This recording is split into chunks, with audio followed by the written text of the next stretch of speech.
তোষিজি, আপনাকে অশেষ ধন্যবাদ। আপনার লেখাতে আমি সুর করেছি এবং আমি গাইলাম। তো সত্যি বলছি আবার আপনাকে অনেক, অনেক ধন্যবাদ। আর তশিকুল বাবুর আমি পরিচয় কি আর দেব? উনাকে কমবেশি আপনারা সবাই চেনেন জানেন। উনি আমাদের ভারতের একজন রত্ন। তার কারণ হচ্ছে উনি হচ্ছেন একজন ইসরোর সিনিয়র সায়েন্টিস্ট। তো উনি লিখেছেন দুটো গান আর সঙ্গীতায়োজন করেছেন গান দুটো সুরজিৎ ঘোষ, সুরজিৎ দা। আর আমি সুর করলাম, আমি গাইলাম। আর শব্দগ্রহণে দুর্গেশ প্রসাদ।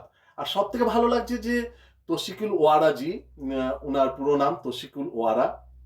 সবথেকে ভালো লাগছে যে উনি যে গানগুলো ছন্দে ছন্দে এত সুন্দর লিখেছেন, বা উনার যে কোনো কবিতা বা গান আমি যখনই আহ, পড়ি বা দেখি এত ভালো লাগে। উনি ফেসবুকেও মাঝে মধ্যে পোস্ট করেন কবিতা টবিতা, তো আমার অত্যন্ত ভালো লাগে। মানে সব থেকে বড় কথা যে ওনার লেখাগুলো যেন দেখলেই মনে হয় যেন একটা সুর চলে আসে। আর সব থেকে বড় কথা যে উনি এই এত বড় একটা ডিপার্টমেন্টে চাকরি করে, হ্যাঁ, মানে ইসরো সম্বন্ধে তো আমাদের আর আপনাদের নতুন করে বলার আর কিছু নেই, আপনারা সবাই জানেন। তো আমার আপনাদেরকে এই সম্বন্ধে বোঝানোটা খুবই মানে লজ্জাকর ব্যাপার, আপনারা সবাই জানেন। তো উনি হচ্ছেন বর্তমানে ইসরোর সিনিয়র সায়েন্টিস্ট। এবার উনার বায়োডাটা মানে যদি কি বলবো, যে আপনাদের যদি একটু পড়ে শোনাতে পারি, এটা আমার কাছেও অনেক বড় ব্যাপার। আমি একটু পড়ে শোনাতে চাই। আমি বলেছিলাম যে আপনি যদি আপনার বায়োডাটা একটু আমাকে পাঠান তাহলে আমি খুব খুশি হব।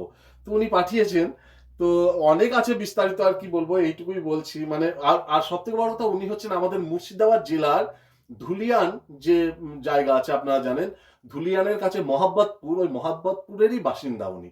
তো উনি হচ্ছেন ওই গ্রামের স্কুল থেকে মাধ্যমিক পাস করেন, করে উনি বহরমপুরে কেএন কলেজ থেকে পদার্থ বিজ্ঞানে সাম্মানিক সহ বিএসসি পাস করে 1987 সালে।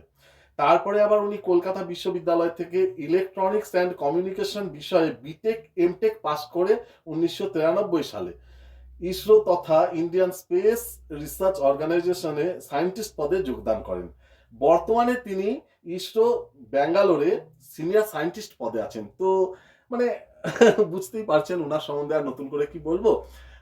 আমারও সত্যি কথা খুব ভালো লাগলো ওনার সঙ্গে কাজ করে, এবং আমাদের টোটাল টিম আমরা খুব খুশি হয়েছি ওনার এই লেখাতে কাজ করে। উনি আসতে পারেননি এখানে। তো আর আজকে আমাদের গান রেকর্ডিং হলো টালিগঞ্জ আরএস রেকর্ডিং স্টুডিওতে। এটা স্টুডিও যেখানে রেকর্ডিং হলো, এটা আরএস রেকর্ডিং স্টুডিও, কলকাতা। তো সবাই ভালো থাকবেন। খুব শীঘ্রই এই গান দুটো মুক্তি পাবে। কোন ইউটিউব চ্যানেল থেকে মুক্তি পাবে, কবে শুনতে পাবেন, সেগুলো খুব শীঘ্রই জানিয়ে দেওয়া হবে। সবাই ভালো থাকবেন, ধন্যবাদ।